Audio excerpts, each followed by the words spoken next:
और 10 के एजेंडे में एक बार फिर से आपका स्वागत है। आप खबर मऊ से है, जहां मुख्तार पर एमपी एमएलए कोर्ट पर सख्त आदेश, अगली तारीख पर व्यक्तिगत रूप से पेश होने के आदेश दिए गए हैं। अब वीडियो कॉन्फ्रेंसिंग से पेशी की अनुमति नहीं है।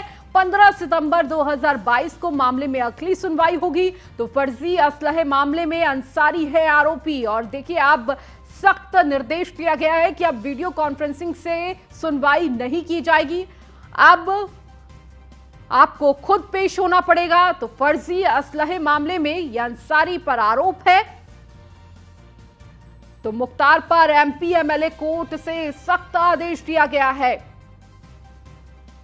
अगली तारीख पर व्यक्तिगत रूप से पेश होने के यह आदेश है। तो लगातार वीडियो कॉन्फ्रेंसिंग के जरिए पेशी हो रही थी, अब इसकी अनुमति नहीं दी जाएगी। ये सख्त आदेश एमपी एमएलए कोर्ट ने दिया है। 15 सितंबर 2022 को मामले की अगली सुनवाई है और एमपी एमएलए कोर्ट ने यह सख्त निर्देश दिया है कि अब आप व्यक्तिगत रूप से कोर्ट में पेश हों।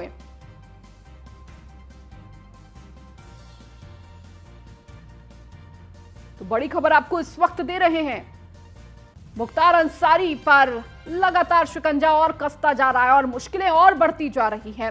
जहां वीडियो कॉन्फ्रेंसिंग के जरिए एमपी एमएलए कोर्ट में पेश हुआ करते थे, अब एमपी एमएलए कोर्ट ने सख्त निर्देश दिया है कि अब वीडियो कॉन्फ्रेंसिंग से पेश होने की जरूरत नहीं है, अपनी उपस्थिति दर्ज करने की जरूरत नहीं। अब आपको खुद व्यक्तिगत तौर पर कोर्ट में पेश होना होगा।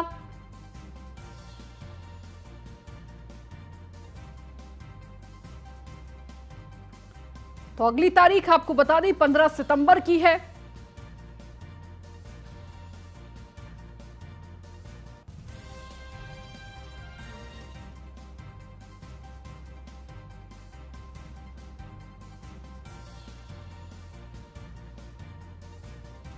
तो फर्जी असलहे मामले में अंसारी हैं आरोपी और इसी को लेकर ये पूरा मामला एमपी एमएलए कोर्ट में।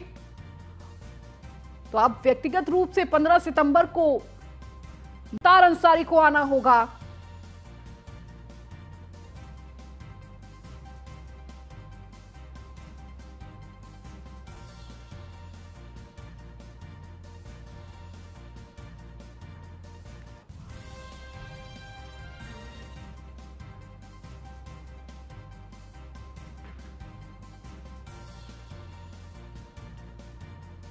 तो बड़ी खबर आपको इस वक्त दे रहे हैं। मुख्तार अंसारी की लगातार मुश्किलें और बढ़ती जा रही हैं। जहां उनकी प्रॉपर्टी को लेकर लगातार जांच चल रही है, उनके करीबियों पर शिकंजा कसा जा रहा है, तो वही अब एमपी एमएलए कोर्ट की तरफ से भी सख्त निर्देश दे दिया है कि अब आपको खुद व्यक्तिगत तौर पर कोर्ट में पेश होना होगा। वीडियो कॉन्फ्रेंसिंग के जरिए अब पेशी नहीं होगी और इसके सख्त निर्देश दिए हैं कोर्ट ने। 15 सितंबर जो अगली तारीख है पेश होने की, और व्यक्तिगत तौर पर 15 सितंबर को मुख्तार अंसारी को पेश होना होगा कोर्ट में।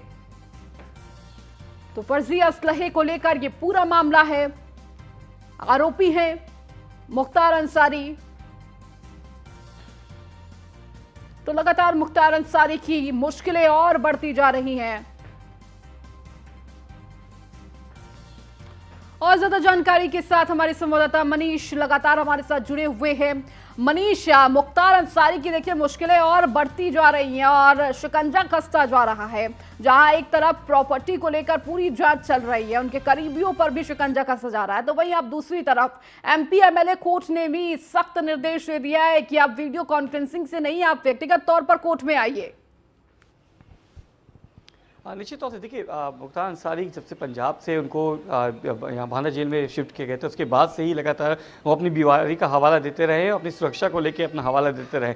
पर उत्तर प्रदेश की सरकार की तरह उनको एक पक्ष रखा गया था कि वो पोर्टल स्वास्थ्य है, उनकी निगरानी की जा रही है और वो कोर्ट में पेशी भी की जाती है। हालांकि उसके बाद से भी वो वीडियो कॉन्फ्रेंसिंग के द्वारा ही अपनी पेशी भी रहते थे। अब जिनको फिजिकली अपीयरेंस के लिए बोला गया है, और ये निश्चित तौर से मुख्तार अंसारी के लिए एक बड़ी चुनौती होगी कि उनको बार बार एमपी एमएलए कोर्ट्स में जब आना होगा तो कहीं ना कहीं उनको अपनी सुरक्षा को लेकर वो बार बार चिंता जाहिर कर चुके हैं कि उनको सुरक्षा का अभाव है यहाँ पे उत्तर प्रदेश की सरकार पे, उन पर विश्वास नहीं है, ऐसा आरोप वो लगाते रहे हैं मुख्तार अंसारी। पर अब जब उनको फिजिकली अपीयरेंस के लिए एक बार उनको बुलाया गया तो कहीं ना कहीं उनके लिए झटका होगा, जिससे कि हमने देखा कि उनके करीबियों के ऊपर गिरफ्तारी का हुआ था, उनकी जो ज़मीनें हैं जिस तरीके से अवैध कब्जे किए गए थे, उनकी कुर्की करने का हो चाहे उन पर बुलडोजर चलाने का हो, लगातार योगी सरकार उनके ऊपर लगातार कार्रवाई करती जा रही है। अब उनके जो विधायक बेटे हैं जिस तरीके से वो उनको भी पकड़ने की दबिश दी गई थी और तमाम जगह लखनऊ से लेके तमाम स्टेट्स में उनको पकड़ने की कवायद की जा रही है, उनके बेटे को भी भगौड़ा साबित किया गया। तो कहीं ना कहीं ये दोहरी उनके ऊपर चोट है मुख्तार अंसारी के ऊपर, और देखना होगा किस तरीके से वो इसको करते हैं, किस तरीके से उनको डिफेंस में लाने की कोशिश करते हैं। पर एक बड़ी चुनौती है और बहुत बड़ा एक ड्रॉबैक कह सकते हैं मुख्तार अंसारी के लिए, जो अभी तक वीडियो कॉन्फ्रेंसिंग के जरिए अपनी पेशी पे करते थे, कोर्ट के सामने पेश होते थे, अब उनको फिजिकली अपीयरेंस वहाँ पे करना होगा। और जिस तरीके से अभी तक वो बीमारी का हवाला देते रहे, अब देखना होगा कि वो इससे बचने के लिए कौन सी तकनीक बनाते हैं। पर उत्तर प्रदेश सरकार के लिए कहीं ना सवाल यही कहीं बड़ी होता है जीत कि है अब इस पूरे मामले को लेकर जब जिस तरह से एमपी एमएलए कोर्ट ने सख्त निर्देश दिया है, इस सख्ती के बाद भी क्या मुख्तार अंसारी अपने पक्ष की तरफ से किसी तरह का इसको लेकर इनकार कर सकते हैं या फिर बीमारी का हवाला दे सकते हैं अपनी पेशी को लेकर? देखिए, निश्चित तौर से एक अपने पक्ष रखने की उनके पास ज़रूर एक ऑप्शन होगा, उनके वकील जो हैं वो उसको ज़रूर पक्ष रखेंगे। पर जिस तरीके से आपको बता दूं कि 24/7 मुख्तार अंसारी की निगरानी होती है, उनकी डाइट पे निगरानी की जा रही है, क्योंकि हाई प्रोफाइल मामला है। और जिस तरीके से हमने देखा था पंजाब से लेके और उत्तर प्रदेश तक की इसकी राजनीति की गई थी, राजनीति का केंद्र बना होता, और पंजाब की रोपड़ जेल से जब उनको बांदा जेल लगाया गया था, किस तरीके से पूरा हाई वोल्टेज ड्रामा भी किया गया था विपक्षियों के द्वारा, तमाम चीज़ें भी निकाल के लाई गई थी। एक ज़रूर ऑप्शन ज़रूर होगा, क्योंकि कानूनी दाव पेश है तो उसमें कहीं ना कहीं एक ऑप्शन जरूर होगा, उनके वकील कहीं ना कहीं से इस चीज़ को अपना पक्ष रखेंगे। पर जिस तरीके से उत्तर प्रदेश सरकार ने अपना पक्ष रखा है और ये पूरी चीज़ वहाँ पे विस्तृत तौर पे जब बहस हुई होगी तो उसमें विस्तृत तौर पे ये चीज़ें दिखाई गई होगी कि मुख्तार अंसारी का स्वास्थ्य अब पहले से ठीक है। मुख्तार अंसारी क्योंकि निगरानी में है तो यकीनन वो चहलकदमी करते होंगे या चलने में सक्षम होंगे, तो उनको जब फिजिकली अपीयरेंस की बात है तो वो वहाँ पे हो सकते हैं। रही बात सुरक्षा के भाव को लेके, क्योंकि पहले भी मुख्तार अंसारी ये आरोप लगा चुके हैं कि मैं अगर पेशी पे जाऊंगा या मैं बाहर निकलता हूं तो मेरी जान को खतरा है, उत्तर प्रदेश सरकार से खतरा है, तो उसको लेके ये डिनाई कर दिया गया है कि अब आपको इन सब चीज़ों से बहाना नहीं बनाना पड़ेगा, और आप जब सब चीज़ें कर सकते हैं तो आपको फिजिकली अपीयरेंस में कौन सी दिक्कत है वहाँ पे आपको होगा।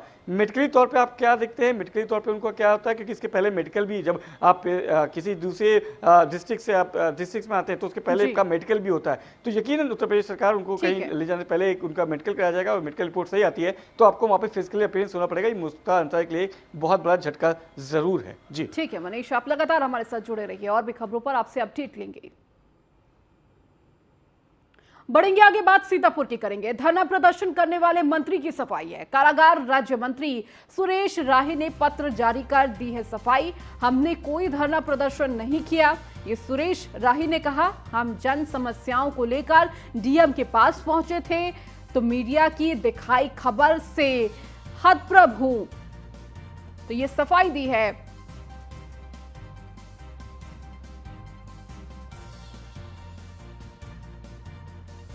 तो सीतापुर से ये खबर आपको दे रहे हैं, धरना प्रदर्शन करने वाले मंत्री की सफाई है। कारागार राज्य मंत्री सुरेश राही ने पत्र जारी कर सफाई में लिखा कि हमने कोई धरना प्रदर्शन नहीं किया, हम जन समस्याओं को लेकर डीएम के पास पहुंचे हुए थे। मीडिया ने जो खबर दिखाई है वो उससे वो हतप्रभ है। और ज्यादा जानकारी के साथ हमारे संवाददाता मनीष मिश्रा हमारे साथ लगातार जुड़े हुए हैं। मनीष, किस तरीके से धरना प्रदर्शन करने पहुंचे थे कारागार राज्य मंत्री सुरेश राही, और अब देखिए उन्होंने कहा है, सफाई दी है कि हम किसी की तरह का प्रदर्शन नहीं कर रहे थे, हम सिर्फ डीएम से बातचीत करने गए थे और मीडिया ने इसे गलत तरीके से दिखाया।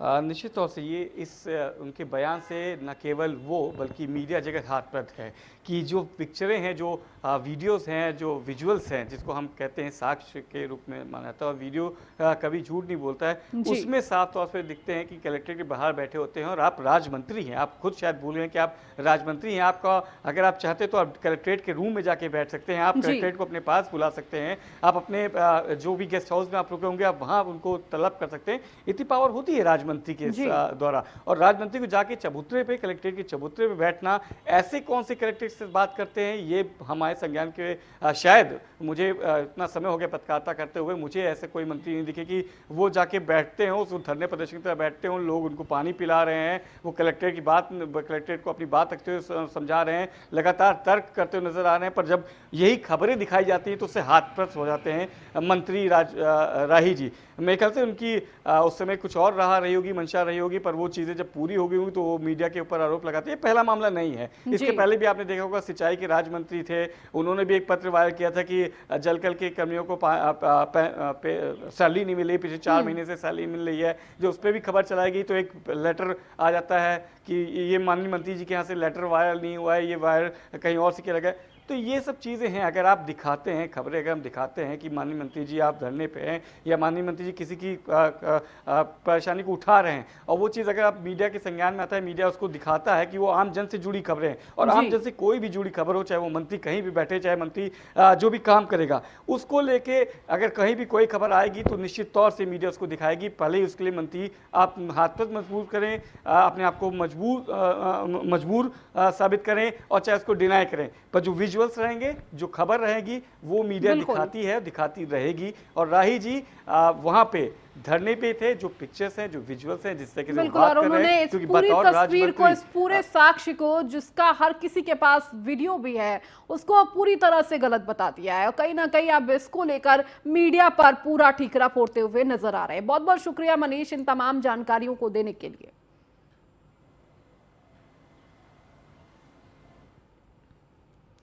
अब खबर दिल्ली से है, जहां पर रामलीला मैदान में कांग्रेस की बड़ी रैली है। आज 1 बजे राहुल गांधी रैली को करेंगे संबोधित।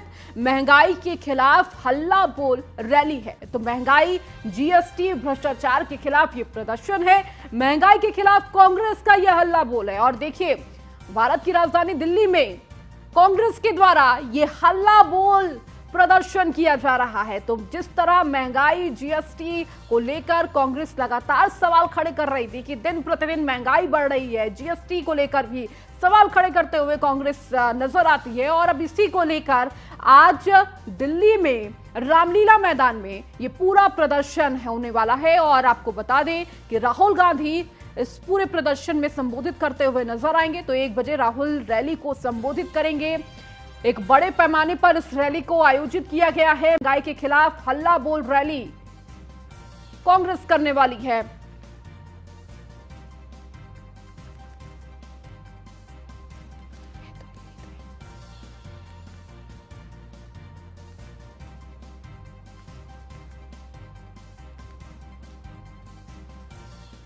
वहीं रैली की तैयारियों को लेकर कांग्रेस नेता डॉक्टर नरेश कुमार ने क्या कुछ कहा है, वो आपको सुना देते हैं। सर, यहाँ पे आप लोग तैयारी देख रहे हैं, क्या कुछ तैयारी की गई है ताकि ज़्यादा से ज़्यादा जब लोग यहाँ पे जुटेंगे, कार्यकर्ता कांग्रेस पार्टी के जुटेंगे, तो उनको दिक्कतों का सामना ना करना पड़े? खास तौर पे देखिए, निश्चित तौर पर सारे के सारे इंतजाम किए गए हैं। करीब 50,000 की भीड़ दिल्ली से पहुँचेगी और 50-60 हज़ार लोग दिल्ली से बाहर के लोग आएंगे। तो उनके लिए रहने का इंतजाम किए हैं, उनके लिए बसों का इंतजाम किए हैं, और साथ के साथ जैसे धर्मशाला है, गुरुद्वारा है, होटल हैं, जो भी है सारे के सारे हमने इंतजाम किए हुए हैं। हर रेलवे स्टेशन पे, एयरपोर्ट पे दिल्ली प्रदेश कांग्रेस कमेटी की तरफ से लोग रिसेप्शन पे रहेंगे, उनको लेके आएंगे। किसी को भी, किसी भी साथी को कोई दिक्कत नहीं आने देंगे, जहाँ तक यहाँ ठहराने और रहने की बात है। पानी का इंतजाम है, छबील लगाई गई है, हॉस्पिटल, छोटे छोटे मतलब डिस्पेंसरी बनाई है, किसी को कोई दिक्कत ना आए। और उसके साथ साथ पानी के पाउच और हर सीट पर रखे जाएंगे। ये सारे के सारे ऐसे इंतजाम हैं जो रैली के दौरान लोगों को ज़रूरत पड़ेगी।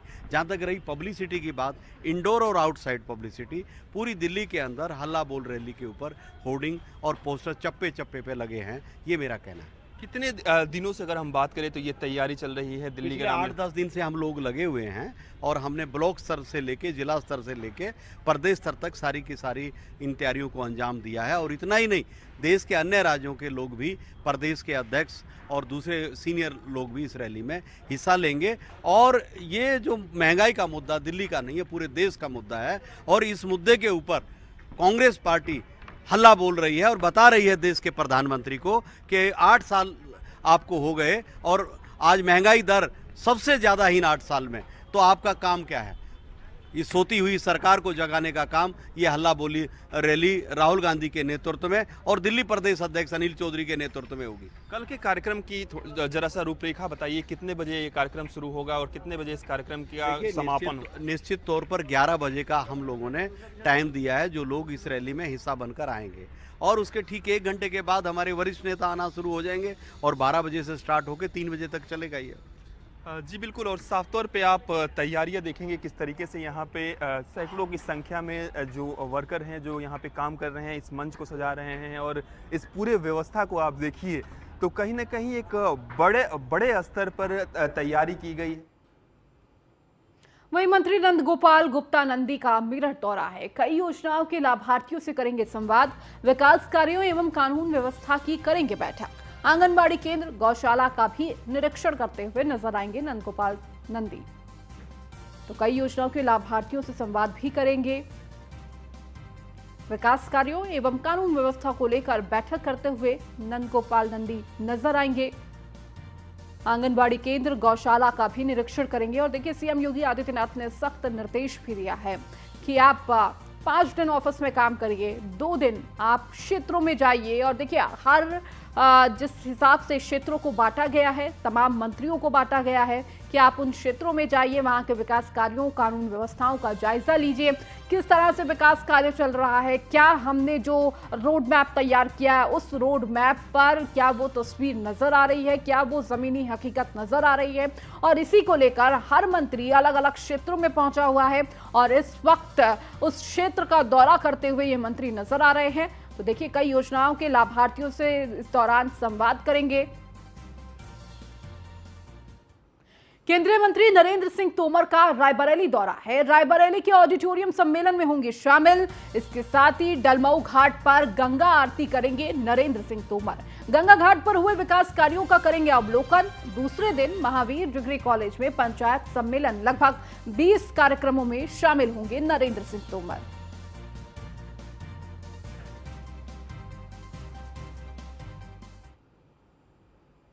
डॉक्टर शकुंतला मिश्रा विश्वविद्यालय की छात्रा ने की आत्महत्या। बीएड सेकेंड सेमेस्टर की छात्रा अंजलि ने सुसाइड किया है। विश्वविद्यालय परिसर के छात्रावास में आत्महत्या की छात्रा के साथियों ने विश्वविद्यालय में किया जमकर हंगामा।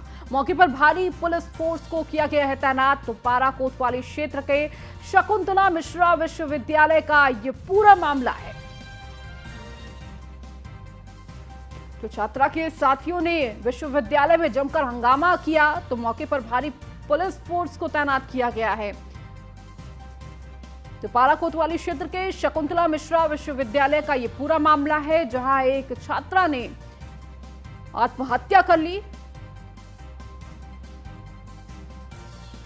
तो बीएड सेकेंड सेमेस्टर की छात्रा अंजलि ने यह सुसाइड किया है।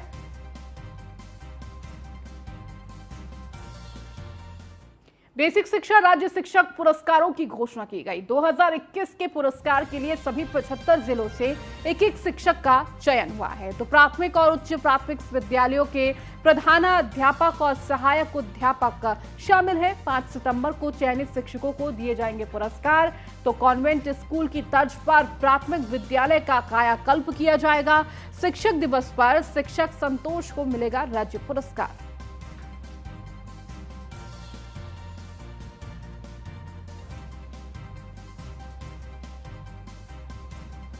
तो शिक्षक दिवस है कल और इस मौके पर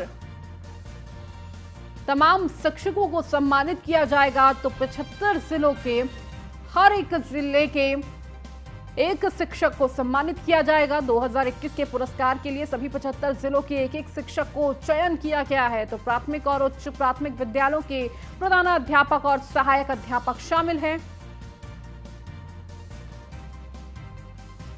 और अब खबर मैनपुरी से है, जहां गणेश पंडाल में नाचते नाचते मौत हो गई। मंच के दौरान बेहोश हुआ युवक, हनुमान स्वरूप युवक बेहोश होकर गिरा, पब्लिक के बीच गिरा और चली गई जान। तो डॉक्टरों ने युवक को मृत घोषित किया। दिल का दौरा पड़ने से युवक की मौत हुई है। कोतवाली क्षेत्र के वंशी गौरा का ये पूरा मामला है। और देखिए, ये वीडियो लगातार सोशल मीडिया पर भी वायरल हो रहा है। किस तरीके से हनुमान की भूमिका पे ये नजर आ रहे थे ये व्यक्ति जो है, और इस पूरे गणेश पंडाल में इस दौरान मौजूद थे और अचानक जमीन पर गिरते हैं और दिल का दौरा पड़ने से युवक की मौत हो गई। ये रवि शर्मा जी थे जो ये झांकियाँ का काम करते थे और साथ में अम्मी थे, उसमें मतलब नाच रहे थे, प्रसाद भी बांट रहे थे, तो अचानक ही वो गिर पड़े। क्या स्थिति है उनकी? अभी अस्पताल ले गए, अस्पताल ले के जाके रास्ते में खत्म हो गए। और अब खबर गोंडा से है, जहां पेड़ से बांधकर एक शख्स की पिटाई की गई। चोर बताकर लोगों ने खंबे से बांधकर पिटाई की। पिटाई का वीडियो सोशल मीडिया पर वायरल हुआ है। तो इटिया थोक पुलिस को नहीं मामले की जानकारी। बलरामपुर रोड के बखथोरवा गांव की ये पूरी घटना है, जहां एक व्यक्ति को पोल से बांधकर उसकी जमकर पिटाई की जाती है और कहा जाता है कि ये व्यक्ति चोर है और इसीलिए इस तरह की सजा दी गई। तालिबानी सजा कहते हैं हम। इस तरह की सजा पेड़ से बांधकर कानून को अपने हाथों में लेते हुए नजर आए ये गांववासी।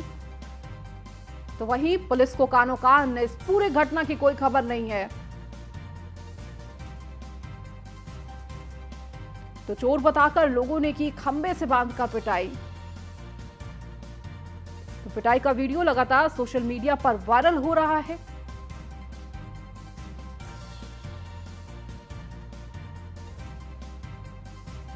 इटिया थोक पुलिस को इसकी जानकारी नहीं है इस पूरी घटना की। जहां एक तरफ सोशल मीडिया पर यह वीडियो लगातार वायरल हो रहा है और सवाल खड़े कर रहा है, तो वहीं दूसरी तरफ पुलिस को इसकी पूरी घटना की खबर नहीं है। और ज्यादा जानकारी के साथ हमारे संवाददाता कादर अंसारी हमारे साथ जुड़ चुके हैं। कादर, एक वीडियो सोशल मीडिया पर लगातार वायरल हो रहा है और देखिए एक व्यक्ति को किस तरह से खंबे से बांधकर उसकी पिटाई की जाती है और चोर बताया जाता है, और वहीं पुलिस को इस पूरे मामले का संज्ञान नहीं है। देखिए, पुलिस इस पूरे मामले से अनजान रही और जब पुलिस से इस बारे में बात की गई कि इस तरीके की घटना हुई है, तो पुलिस का साफ तौर से कहना था, जबकि 2 घंटे पहले पुलिस एक लोगों को वहां से पकड़ के भी लाई थी, लेकिन लगातार जो चोरों की आहट है वो गांव में हो रही थी, जिससे लोग जो है आक्रोशित थे। 2 लोगों ग्रामीणों का कहना था कि 2 लोग जो है घर में घुसे थे, जिसके बाद में पुलिस जब कार्रवाई नहीं करती है तो ग्रामीण खुद ब खुद लगातार जो है इस तरीके की तस्वीरें निकलकर सामने आ रही है। कहीं पेड़ से लोगों को बांधा जा रहा है, कहीं खंभे से बांधा जा रहा है। हालांकि इस पूरे मामले पे जो है जिस तरीके से जो लोग कानून को अपने हाथ में ले रहे हैं, और अगर चोर पकड़ा भी जाता है, अगर चोरी का आरोप भी लगता है, अगर वो चोर भी होता है, तो इस तरीके से जो तालिबानी सजा दे रहे हैं लोग, तो कहीं ना कहीं इसकी बुरी तरीके से पिटाई की गई है। पिटाई करने के बाद में अब जो है जब पूरी कार्रवाई की बात की गई है, तो पुलिस इस तरीके से अनजान रहती है। तो कहीं ना कहीं पुलिस जब कोई कार्रवाई नहीं करती है तो लोग कहीं ना कहीं कानून अपने हाथ में ले रहे हैं, जबकि इस तरीके की घटना लगातार देखी जा रही है। ठीक है कादर, बहुत बहुत शुक्रिया इस जानकारी को देने के लिए।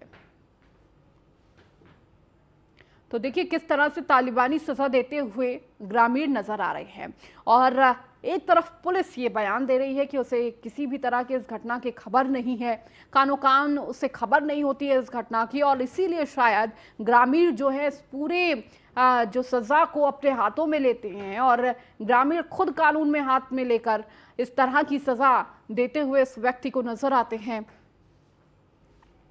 तो गोंडा का ये पूरा मामला है।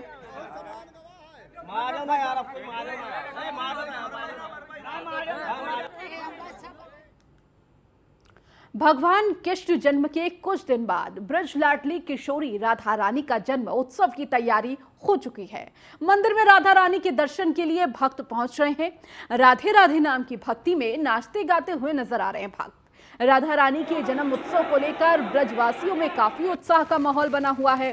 वहीं चारों तरफ राधे राधे नाम की भक्ति में श्रद्धालु डूबे नजर आ रहे हैं। आपको बता दें, बरसाना में श्रद्धालु राधा रानी के दर्शन के लिए पहुंच रहे हैं, जहां चारों तरफ राधा रानी भक्ति में लोग नाचते गाते नजर आ रहे हैं। तो वहीं प्रशासन ने भी भक्तों के लिए खासा इंतजाम किया है।